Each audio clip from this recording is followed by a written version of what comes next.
I never know what markets are going to do. There's never been a time in my life when I know what markets are going to do over a long period of time. They're going to go up. But in terms of what's going to happen in a day or a week or a month or a year even, I've never felt that I knew it, and I've never felt that was important. I will say that in 10 or 20 or 30 years, I think stocks will be a lot higher than they are now. You know, I know you look at things like that, but I also know that you look at stocks and try to decide if they're fairly valued, if they're overvalued, if they're looking cheap at this point. And we have been waiting for a correction for an awfully long time. That's finally come. Do stocks look cheaper to you, just based on where we've come?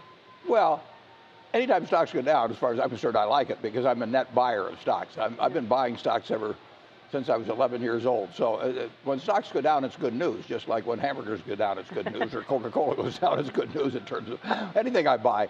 But you know, stocks are going to go down. You could probably look it up as to what percent of the days of the, since I was born, they've gone down, and maybe it'd be 30% or something like that. And you can't predict what stocks will do, but in the short run. But you can predict that American business will do well over time. And just take the 20th century. Stocks went from 66, the Dow average, 66 to 11,497, and you were getting 3 times as much in dividends as the whole average was selling for at the start. And you had 2 world wars, and you had a Great Depression, flu epidemics, all kinds of things. American business will do fine over time, and if you own a piece of it, and if you don't beat yourself, the only person that can cause you to get a bad result in stocks is yourself. Yeah, unfortunately, that's the biggest problem, is trying to fight yourself in some of these situations. Yeah. Have you been buying more stocks lately just because prices have come down? Have you upped your percentages and other things just We're because? almost always a buyer of stocks. So we have bought more stocks since the end of the year.